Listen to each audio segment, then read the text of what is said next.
Welcome in to kick off the tip-off with Noah and Gage, here to cover a round of 64 and round of 32 action. Gage, an exciting weekend of basketball. Some predictions we made, some predictions we didn't. Something I want to hit on, Gage, and kind of want to hear your opinion on before I get into it. A lot of the critics or insiders of college basketball are kind of bashing the NIL experience that we're getting in college basketball without these Cinderellas making a run into the Sweet 16, Elite 8. How do you feel about it? And then I'll go into it a little bit of how I feel.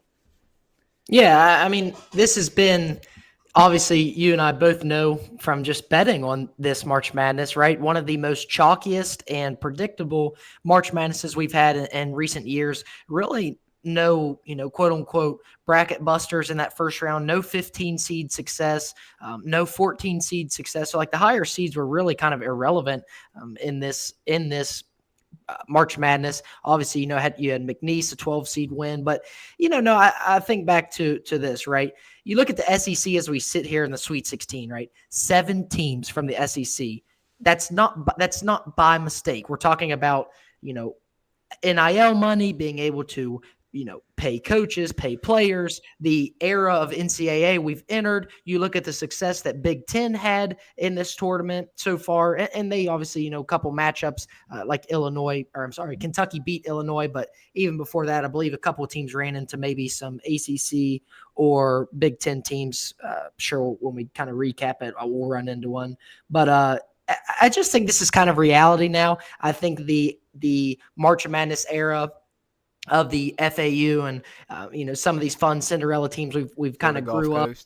Florida Gulf Coast, Dunk City, some teams we've grown up to love. I just don't know how much we're going to see of that anymore because of the NIL era where these guys that play extremely well in the mid-major, their current goal is to now move on and get paid at these SEC, Big Ten, ACC, and Big 12 schools.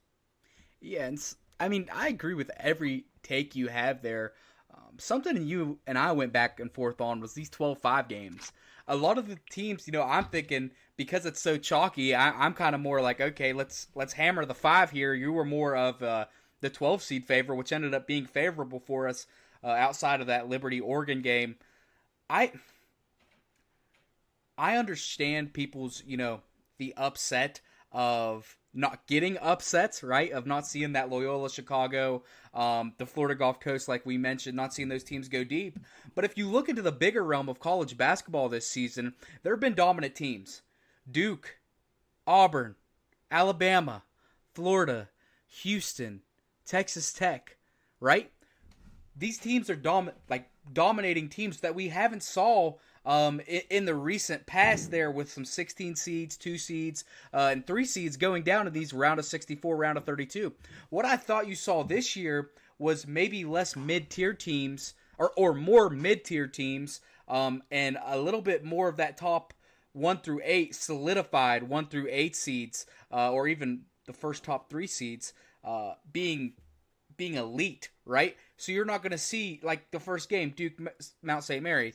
Mount St. Mary's was not going to come into that game and win that game, unfortunately, right? We would have all loved to see it, but because we saw it happen with Purdue, Virginia, we were getting so used to seeing these 16 versus 1 seed upsets before that. When did it happen, Gage?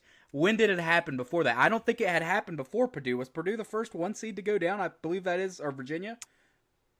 Yeah, I believe it was the UMBC was the first to make it happen versus Virginia there. But, another thing, Noah, to kind of build on your example, right? You even knew in the round of 32 when Duke, when Duke matched up with Baylor, you knew Baylor had no chance of winning that game. So that just kind of goes to show how dominant Duke and a couple of these top-end teams have been this year for a team like Baylor with, really good coach in Scott Drew, a top 5, top 6 pick in VJ Edgecombe, and some really good players outside of him.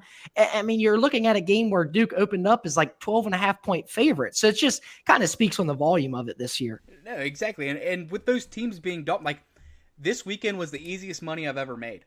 I know there are dominant teams in college basketball right now, right? And I also know these mid-tier teams like Oregon, right? Like North Carolina, like Iowa State, who I thought was a very mid-tier team, I knew they were able to be beat, right? When I saw Arizona-Oregon matchup, I was all over Arizona because I saw them down the stretch, and I'm like, Arizona is a quality team. Now, what I'm going to tell you, Gage, something to add on to this, Arizona isn't going to play with Duke. Arizona will not play with Duke. Caleb Love's his college basketball season comes to an end this weekend, and we'll get into that. But I don't think everybody needs to take the NIL into too much thought right now, because what you're seeing is that top 8 teams, top 10 teams in the NCAA tournament, they were very dominant this year. So you're going to have a Cinderella run sooner than later, right? It's going to happen, and we spoke on this in an earlier thing. It's matchups. Who do you pull in the matchups, right? You saw McNeese and Clemson. McNeese had a favorable matchup. New Mexico, Marquette. New Mexico had a favorable matchup with Marquette. Those next round of 32 games, those are the games where, man, if you're one of those lower seeds and you get lucky and you pull a good draw, or the team across, or the team you're getting ready for pulled an upset, those are when you see those Cinderella runs, right? And once you win two, we all know what can happen. You get hot as a team. So I don't think people need to put too much thought into the NIL having an effect, because we kind of spoke about this before the video. It's completely different than football. When you get physically dominated in football, as we saw with the group of 5 school coming in, when you get physically dominated, you're able to tell, right? You know that's going to happen. So when you look at this, basketball is a completely different landscape. If a team gets hot, if they can hit open shots and they don't turn the ball over, they'll be competitive games in the tournament. And I think that's something we just got too used to seeing, those 16 upsetting the ones, the 15 upsetting the 2, 14 upsetting the 3. I think that's what we saw in recent years, and we're expecting it, for it to happen again and again and again. In a couple years, we might get it. So I just don't want people to get to start frowning upon March Madness, because this is the best time of the year. This is the best time of the year, Gage. Yeah, I agree. And kind of transitioning over to some of the games that we were able to watch this past weekend. I don't want to say a couple games. I think you and I did a pretty good job of rotting with YouTube TV on and 4 boxes, and hell, maybe even throwing up an extra TV to get a 5th game one. But transitioning into the bracket side of things, Gage, breaking down some of the games, what did you see this weekend? Well, I mean, as we kind of touched on, Noah, I mean, a really good weekend betting wise. You just throw chalk and chalk together, and you find your way into the Sweet 16, where you just kind of take a look around the board, Noah, right? You look in the West region, 1 seed Auburn, 2 seed Michigan State, 5 seed Michigan, who had a convincing comeback win versus A&M, but this is also the same team that just won the Big Ten title and kind of, had 2 good matchups. I'm not sure A&M was a good matchup for them, but they still won 91-79, kind of convincing fashion. You bounce down to the West there at Florida, 1 seed, 4 seed Maryland off a crazy Derek Queen shot, 3 seed Texas Tech, and 10 seed Arkansas, who I kind of predicted beating St. John's and Kansas. Now, I know you and I both had them over Kansas, but we'll kind of sit here and talk about the St. John's game for a second, a team that obviously disappointed in the round of 32, team a lot of people were high on. Maybe it was because of media, or they just kind of got on the TikTok hype train. St. John's, a team that, we kind of identified that has shooting struggles. And this time of the year, if you get yourself into a hole and can't shoot your way out of it, you're going to struggle in March. And that obviously prevailed in the round of 32. And, I cranked hog all the way to the Sweet 16, Noah. Yeah, and that's the team, like we said, with St. John's. If you struggle to shoot the ball come March, you're going to see yourself going down to a lesser opponent, because we all know Arkansas, had their rough, they were rough around the edges this year, definitely weren't very polished. And then you get into a game where, oh man, Arkansas can score the basketball, and St. John's defense wasn't as effective. If St. John's doesn't create turnovers that lets them get out into transition, they struggle sometimes. That's what you saw. Calipari was able to get his boys to take care of the basketball, and you see St. John's go down. Transitioning to the other side of the bracket, Gage, when you look up at the Duke side of things, and they play Mount St. Mary's. We all know that was going to be a win. Go into play Baylor. We all know that was going to be a win. even though there was some NBA talent on the other side of the court with Edgecombe. And you have Arizona, who beats Akron, which we both were pretty high on there. Arizona, we both kind of liked. Oregon beats Liberty. Yeah, You get and just as you know, we said about the seeding and things. Akron, a really good team, a really good 13 seed, just pulls an awful draw versus a good Arizona team. I that's a mean, team that can it's score the with Akron, a team that can score not the a knock. basketball. Yeah, like I mean, It's not there a was knock no. on these seeds. It's not a knock on these seeds past 12, Noah. A lot of them just got terrible matchups. I thought Lipscomb was a really good team. They just had an awful pull with Iowa State in the first round. Yeah, and you look into things. It, the season kind of told itself when you're seeing some of these. I'm not going to say Oregon was a mediocre, but a slightly above average Big Ten team, and you watch them play Arizona, who, in my opinion, was a top 3 team in the Big 12 all season. Okay, I'm picking Arizona because, for one, we know the Big 12 is a better conference than the Big 10, even though in March Madness we saw the Big 10 kind of pull off some big wins there, even beating some SEC schools with Michigan and Texas A&M game. I still was taking Arizona over Oregon because, like you said, we're Big 12 fans, so we knew in the situation Arizona's a good basketball team, and it's not like Oregon was a bad basketball team, but Arizona was just a better basketball team, and now Arizona, who in some ways I thought could deserve more than a 4 seed, they had a stance to set on if they wouldn't have had such a bad beginning of the year. They're running into Duke in the Sweet 16, kind of rough for them. And I think that's going to be a team game where you see Duke prevail over Arizona pretty handedly. And to build on your kind of Big 12 case, right, in the same region here, Noah, a team that both you and I were very high on, and I think you and I both had them going to the Sweet 16 and possibly beyond that. BYU, one of the best 6 seeds in the entire tournament, to no surprise, to us at least, because we watch a lot more Big 12 basketball than maybe others around the United States, but BYU absolutely, in my opinion, dismantled VCU there for a while and pulled away late for a 9-point win, then beats Wisconsin, and now is in a matchup with Alabama where they can most certainly win because they can keep up in pace with Alabama and score the ball. I would look for that game to no lie touch the 200-point mark, roughly in the 180s, 190s as far as total points scored. Oh, agree 100%. I think that over right now is sitting at 174.5. Something you want to jump on early because those points are only going to keep going up.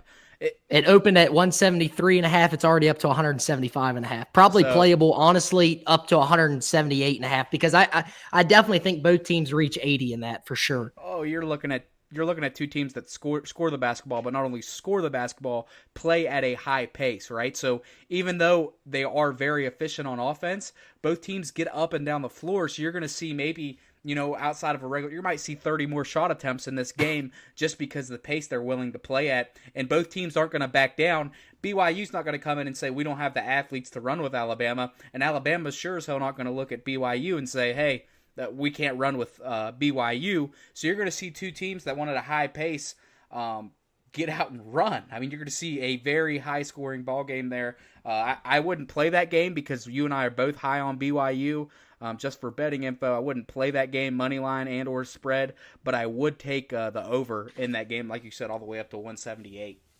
And I actually think, Noah, that's the way that you beat Alabama this year is to play at their pace, which is weird to say because, Alabama obviously just played St. Mary's in the round of 32 in a game where it was like a 5.5-point spread because of St. Mary's pace, who plays literally on the other side of the spectrum. They're one of the slowest teams in the country due to kind of the way that their lineup is constructed and just the way that they play. And everybody thought that they could slow the game down, control the pace, rebound the ball, force Alabama to maybe one and out possessions on a missed 3 or stuff like that. But I think the way that you beat Alabama is to run at their pace, keep up with them in terms of points scored.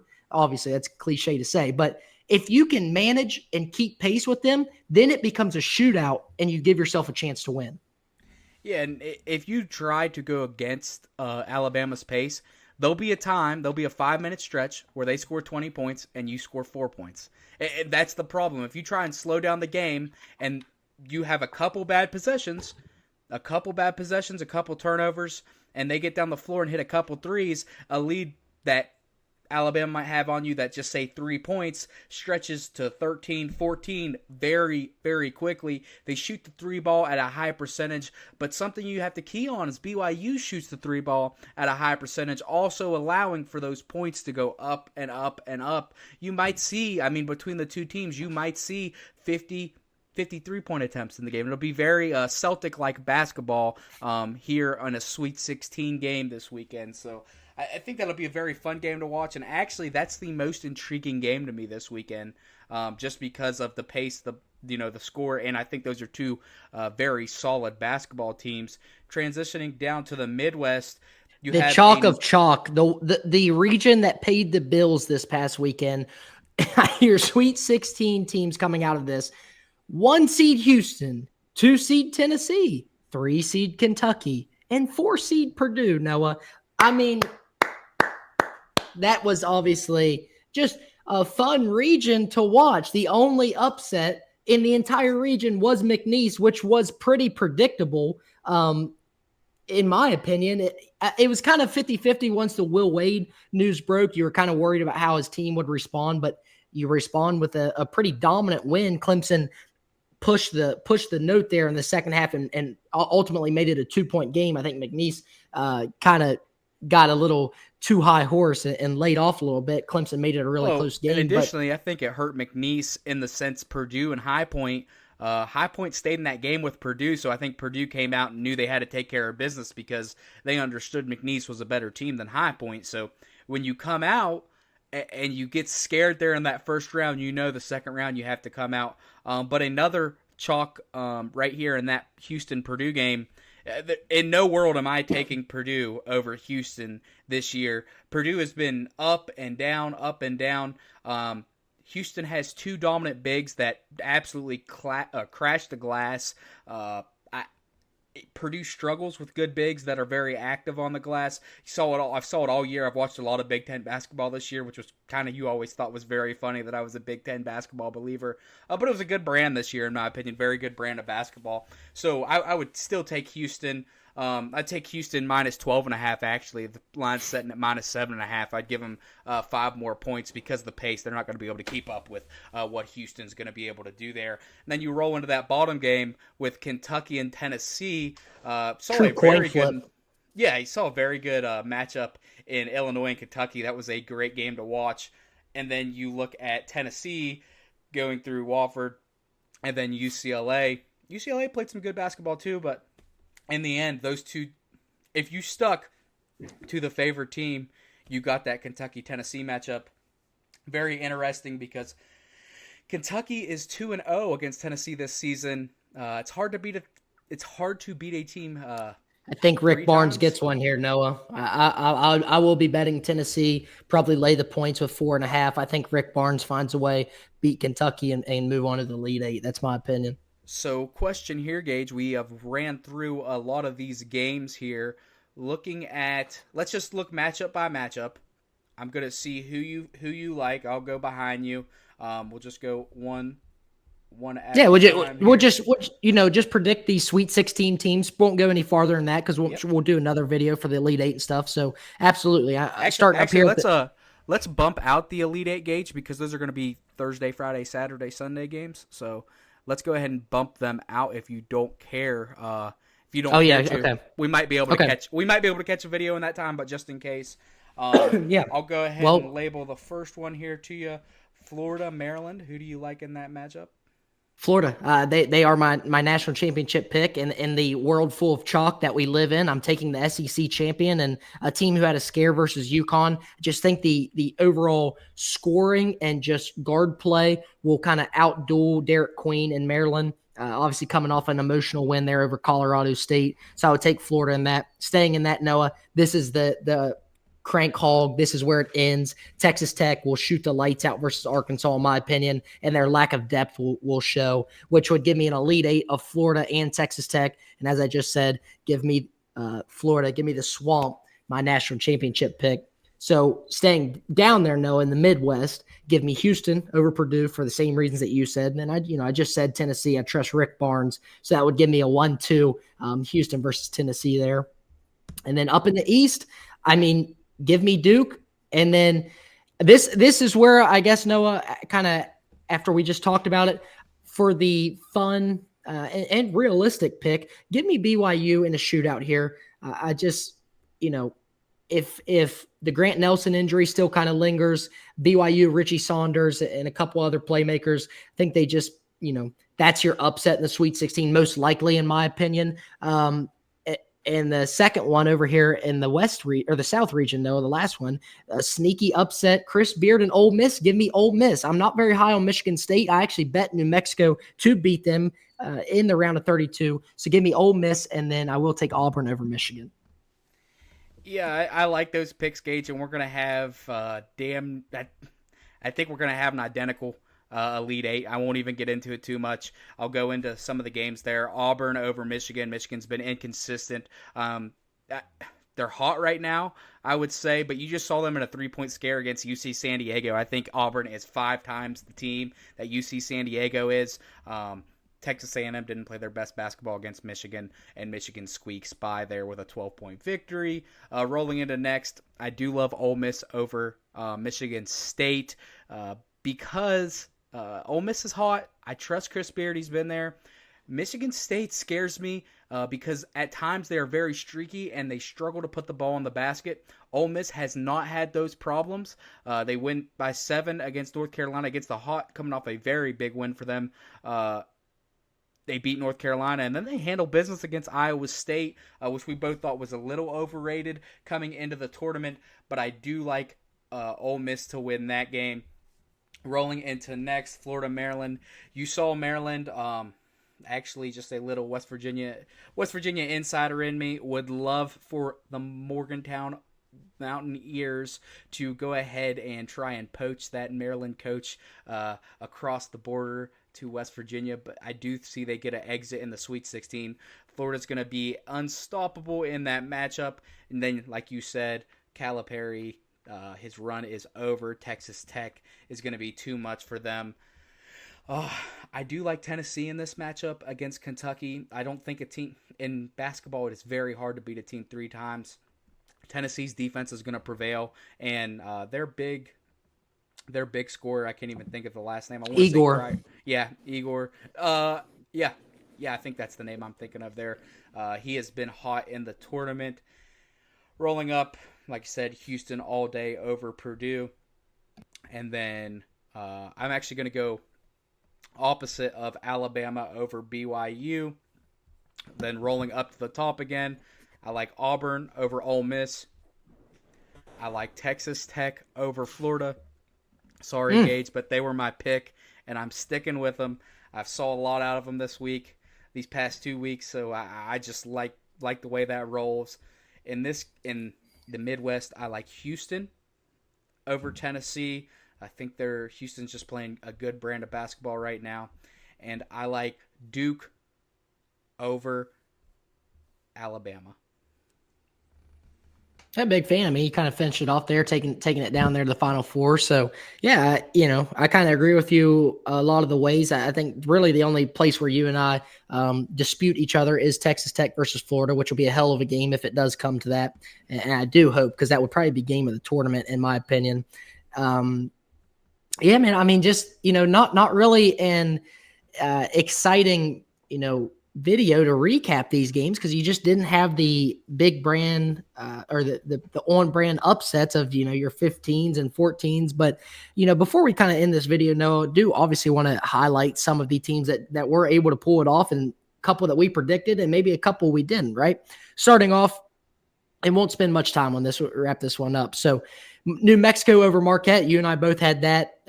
Richard Pitino, Donovan Dent, Nelly Joseph Jr., their big center, just absolutely outplayed them in every facet of the game, and Mountain West prevailed over Big East in that one for sure. Colorado State, I believe you were on Memphis because of you like the guard play a little bit better than that. But I was a big fan, and obviously Nico, their coach, and then that Nick Clifford is an NBA prospect, true 3-level scorer. He led them in that game. Any thoughts on that one? If I remember right, I think you were on Memphis. Yeah, I was on Memphis. I liked Danja. They're a big guy, and then I like the guard play. And Danja had a great game. Yeah, at the beginning of the game, I thought like, oh man, Memphis, that was the right choice there. But Colorado State, I think coaching prevailed, and that was your big point in the game was Medved over Hardaway, and I think that was the right pick. Not a Penny fan. Yeah, Danja 22-12 in that game. So yeah, I mean, he definitely did his thing. And then let's talk a little bit about this because the Arkansas over Kansas in our odds wasn't really an upset. McNeese, we already really went over and talked about. And other than that, Drake over Missouri. So we'll kind of end things off here, Noah. I was on Missouri because of the fact, and I made you change your mind last second, and I apologize because it was always Drake in this game. We should have known in the 6-11 matchup, an SEC team where I've watched a few Missouri games this year, and they are talented. Don't get me wrong. Caleb Grill, Mark Mitchell, a really talented kind of in and out player. In my mind, I'm like, this team's going to prevail over Drake strictly off talent. You think of Ben McCollum bringing, a majority of his Division II guys. I'm like, D2 guys versus SEC. Like, this is a really big step up in competition. This was a true coaching masterclass, Noah. And after watching that game, you texted me and you're like, are you in on McCollum and Sturts yet? And I was like, yes, after watching this game, 100%. Holy smokes, did Missouri just get outcoached and outplayed by a team that just it looked so effortless, Noah. It looked so effortless and clean. I know you got a lot to say because you're a big McCollum guy, but I wasn't even upset that I lost money because of Missouri because of how good the basketball I was watching from Drake. Yeah, and when you get into the Drake, I mean, the thing is Drake jumps out to a little bit of a lead early. Missouri tries to put pressure on him, and it's like they played right into McCollum's hand. Like, McCollum knew that they were going to go out, they were going to get some points, they were going to make Missouri nervous because of the score of the basketball game, and they were going to try and up the pressure. When you have a point guard like Sturts, that doesn't matter. I was watching, kind of reminisce of Florida Gulf Coast University when I'm just seeing lobs go up to the rim, breaking a press, and people just slamming it down. McCollum's phenomenal. Wish him nothing but the best at Iowa, Gage. Was really bummed out that that West Virginia didn't get him, but I'm glad for him. I think he deserves We'll be rooting for at least one Big Ten team next year. Yeah. Another one kind of close to that area. And I believe, kind of have some different feelings towards, but that's already been discussed. Yeah. So just looking at Drake, I was so happy for them to get that win. And then you roll into Texas Tech, which I think is, maybe one of the top 5 or 6 teams in college tough pool, man. This year. Yeah. You get a tough pool. Very tough pool. When a big can dominate the game like theirs can, like Texas can, it's rough whenever you're a mid-major team, because I'm a big believer in your mid-major and your Power 5 basketball, or Power 4 now. The big difference is your big play rather than guards. Some of your guards in this you saw it with Dent, you saw it with Sturts, you saw it with a lot of the teams that were lower seeds that upset. Guard play will absolutely kill you the guard play will absolutely be killer in upsets, because if they can play right with your guards, and then if the bigs don't do their job, that's why you see a lot of these upsets. Vice versa, with these mid-major schools, when they come in, they know that they're going to get outplayed at the big position, whether it be outplayed or just outsized, out-physicaled, and that's what you saw when it came to Drake and Texas Tech. Hated to see them get that pull in that round. Would have loved to see them grab Arkansas, because I think that would have been or Kansas. I think that would have been a huge win for the Drake program there. Big thing to hit on here with Drake. Their AD needs an absolute raise. I just saw this. Their last 3 coaches, Nico Medved, DeVries, and we're not going to say that name on the podcast. I'm sorry. I apologize. And then McCollum. All 3 of those guys are coaching. They're a factory, man. Yeah, Big Ten now. An absolute factory. They find good coaches. Yeah, they'll just continue. I'm sure they'll find another one, and he'll be in the coaching hire here within the next 2 years. So last thing I want to talk about, Noah, to kind of wrap it up, he just missed, man. and it's just a hell of a shot by Derek Queen. But just for the storyline of it, Colorado State gets beat on the final shot. That would have been your double-digit seed outside of Arkansas to get to the Sweet 16. A really good Colorado State team too. But Crab 5 prevailed, and Derek Queen just give me the MFN ball, and he went to work and made it happen. So the Crab 5, could definitely give Florida some troubles there. But yeah, no, I mean, other than that, like I said, we've already talked about the Arkansas over St. John's and McNeese over Clemson. So I'm good. I'll let you kind of wrap things up. Yeah, I'm good too. Just something to hit on, Gage, again, to draw this thing. People need to realize that those lower seeded teams were like one play away from, making big things happen. And maybe even a couple plays away in some instances, but it wasn't like you were seeing the lower seeded teams go out there and just get absolutely dominated. So I think that draws to more of what we said at the beginning of the video. March Madness is still here, and it always will be here. Money or not, there's going to be guys that need to make a name for themselves, right? So there's always going to be guys that come out to play, and there's going to be coaches on that level, on that mid-major level, that need to prove themselves to get themselves a big gig, and you're going to see that. The Medveds, the McCollums, you're going to see those guys, get the chance. Will Wade, the bounce-back guy, last chance you type. So you're going to see these type of coaches and teams in the tournament no matter what.